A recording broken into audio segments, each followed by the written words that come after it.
Kitinov Baatr holds a degree of PhD Kandidat now, 1996, in World History from the Institute of Asian and African Studies at Moscow State University, and the Doctor Habilitatus degree from the Institute of Oriental Studies in Russia, Academy of Sciences. Since 2018, he has worked as leading research fellow at the Institute of Oriental Studies. Baatr's research interests are in the history of Buddhism among nomads, the history of Tibetan Buddhism, and Buddhism in Russia, Mongolia, and Central Asia, with an emphasis on the interplay of religion and politics. Okay, so the title of Baatr's talk is 1771, The Exodus of Kalmyks and Role of the Politico-Religious Factor. I just have to set my timer so I don't go over time.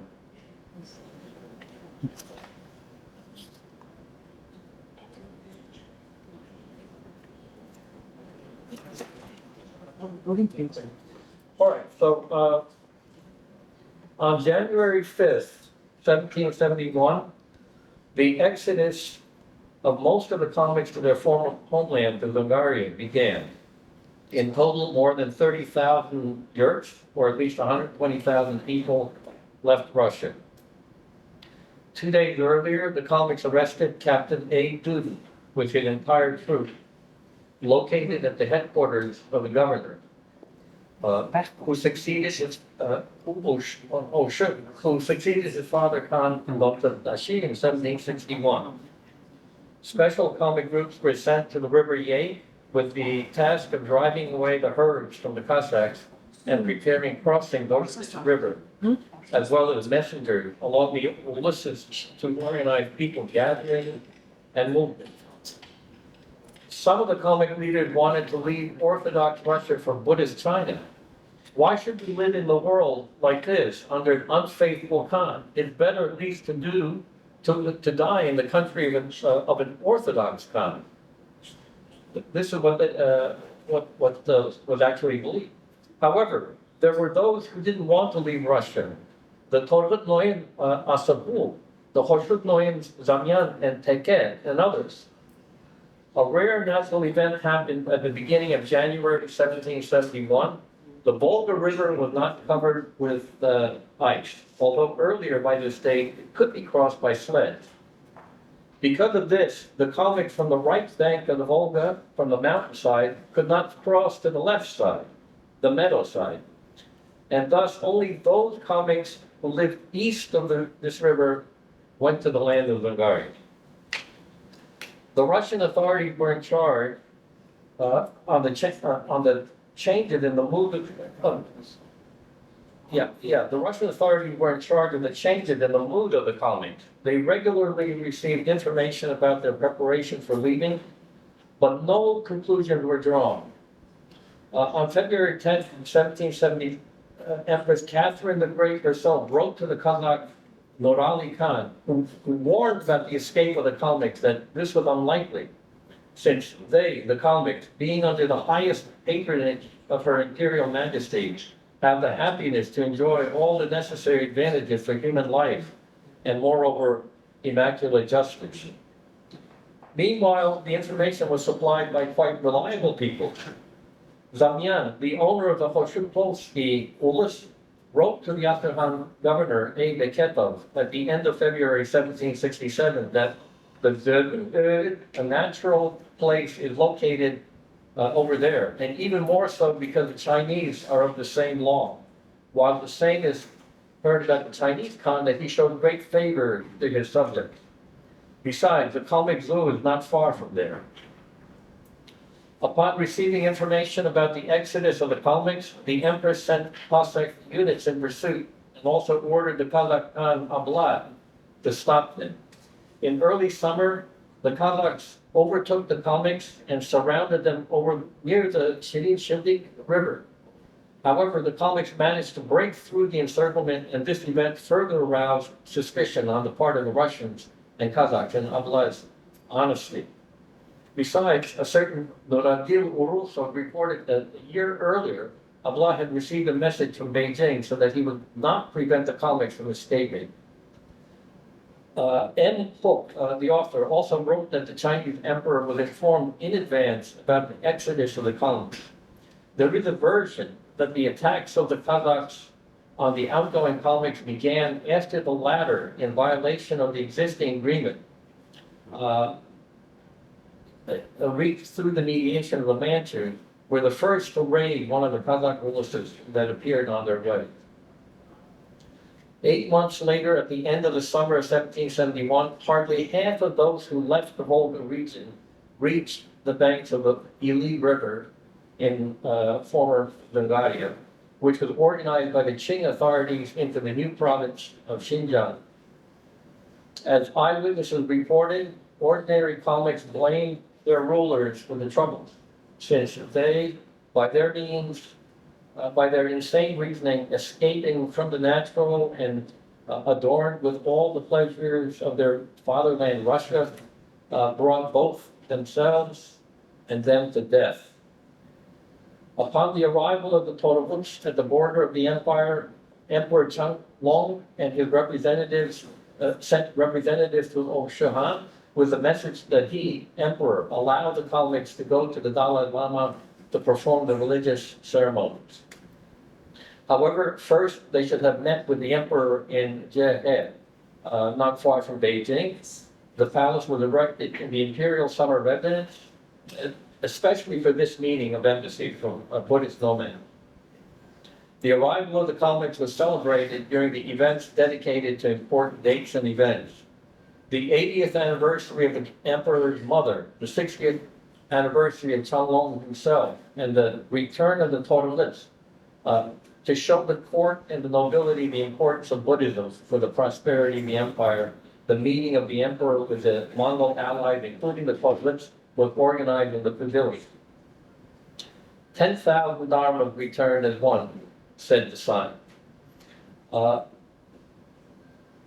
Berger, who studied this particular, it's actually painting, this study, who studied this painting, which was created by Ignaz Sichelko and Yao Wang Tan, which depicted this meeting, noted that the event was decorated with Buddhist figures and permeated with Buddhist ideas.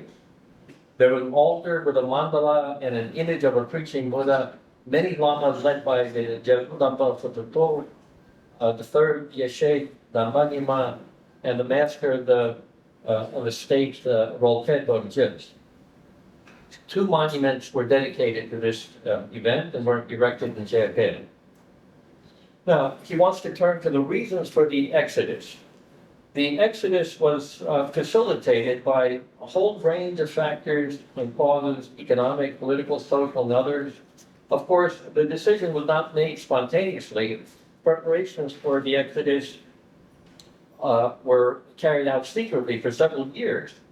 The essence of the mood of the people was expressed in the following words of Oshahan: "Let the Russians remain in their own way, and we Kalmyks have been with the villain, and with the peaceful one, peaceful. During the life of my father, how did it go? You know yourself whether we stayed in peace." So what he meant was that the participation of Kalmyks in the wars of in the Russian wars had led to the problem for the Kalmyks. He considered it important to repeat the same during the meeting with the Qing emperor when he presented the emperor with family heirlooms, 2 sabers. Now he will not have to exhaust himself with wars. This was reported by Kitinov. The exodus of the Kalmyks was greatly influenced by the problem of possessing the title of Khan, the political leader, and the approaching role of one of the most authoritative lamas, the 3rd reincarnation of the famous Anjatan Lama, the religious regime. The fact is that the governor, Wu Shi, in view of the Qing authorities' prohibitions for Kalmyks to send delegations to Tibet for the Dalai Lama, could not receive the title of Khan from his spiritual hierarchy. At that time, he was considered a Khan only because his father, Dongdut Dashi, had such a title. but after his death, the position of young Oshu was unstable. Another contender for the Khan's throne appeared, Chivik Dorje, the grandson of the previous Kalmyk Khan Donduk Bomba, who began to gather around him dissatisfied people, people who were dissatisfied with the power of Oshu. According to Pavlov, Oshu was able to send a secret messenger to Tibet somewhere at the end of the 1760s. They visited Lhasa and upon returning did not skip on praising the emperor. It can be assumed that this emissary brought not the title Khan, but the so-called call letter for the Kalmyks to return to their former homeland. In this situation, a prominent role in the implementation of the plans for the return of the Kalmyks to the former Dzungaria was assigned to a clergyman, the seventh reincarnation of Anjat Lama. The author of the present article had already devoted his publications to studying his life and activities of this Lama. Briefly, the situation was as follows. In 1712, after many years of study in Lhasa, a Kalmyk, Losu Sanjit, known also as Losu Gelik, with a degree of Geshe Rajanga, returned to the Kalmyks, where he became known as Anjat Lama. According to an ethnographic source, there were 19 reincarnations of Anjat Lama in total. Particularly was noted the seventh Anjat named Losu Dantun, who in 1771 was one of the initiators of the idea to return to Dzungaria.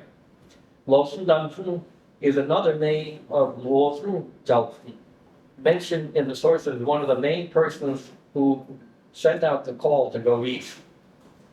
As the Astrahan Tatar Mustafa Abdulov testified, Lama Losu Jalshin stated upon his return to Dzungaria that allegedly, due to his efforts and inclination of the Kalmyk people, they escaped from the protection of Russia to the Chinese side. Due to his leadership, they reached the place there. So he wanted to receive the main ruling position upon this people. Losun Jalshin was an authoritative clergyman. Another evidence of the words of this Lama has been preserved as N. Richkoff wrote, one Kalmyk Lama named Losun Lanchin excited everyone in the name of the gods to go to Dzungaria.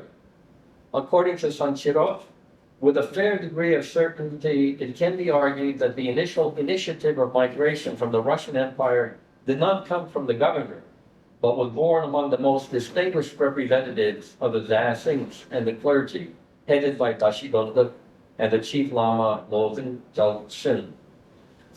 Thus, the activities of Losun Jalshin should be interpreted as one of the steps made by pro-Qing Lamas in a complex geopolitical game to return the Kalmyks to the lands of the former Dzungaria. One of the first such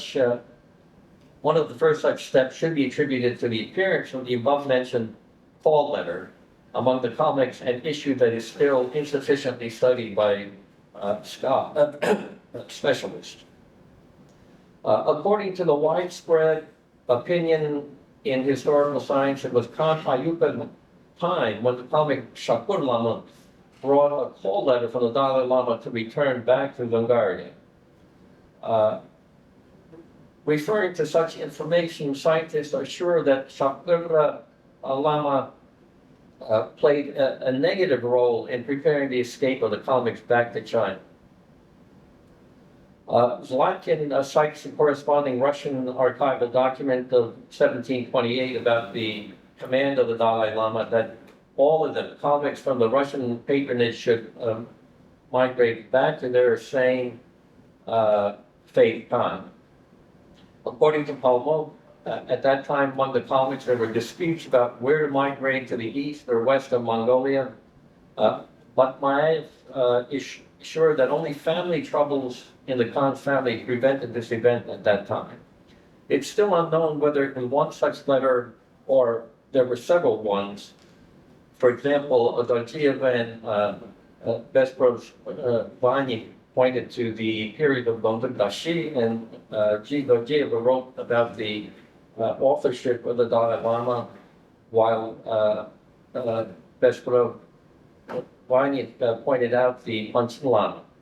However, it's unlikely that such a letter actually existed, as Kalmyks believed neither original nor copy of these letters were found. Therefore, they most likely did not exist at all. In our opinion, even if such a letter existed, it did not play the role that Lama Lowell Johnson would later play. So the conclusion is as follows. Scientists identify a set of reasons why the Kalmyks decided to leave Russia.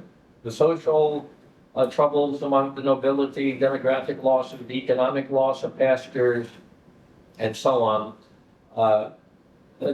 causing ordinary Kalmyks to look for jobs in the Russian region, restrictions on trade, including foreign, the political limitations, and so on. However, the religious ones should be considered the most fundamental.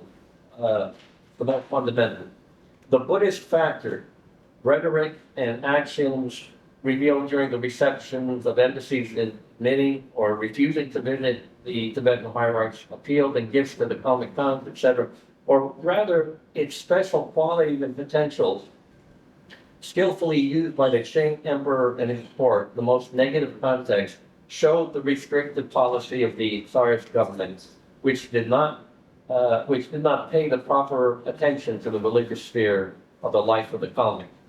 So restrictions in relation with Tibet were hard to endure by the Kalmyks. Starting from Khan Ayuka, each subsequent ruler of the Khanate faced a problem with his legitimization due to significant difficulties in visiting Lhasa by his embassy and meeting with the Dalai Lama. In the exodus of the Kalmyks in 1771, an important role was played by one of the chief lama known in historical science under the name of Losu Johnson, the reincarnation of the famous Anjat Lama. Probably his activity was part of the plan of the Qing authorities who actively used the Buddhist factor in their total policy. The meaning of the so-called coal letter, which allegedly came from the Tibetans' first hierarch, seems to be insignificant in the exodus of the Kalmyks in 1771. And that's the end of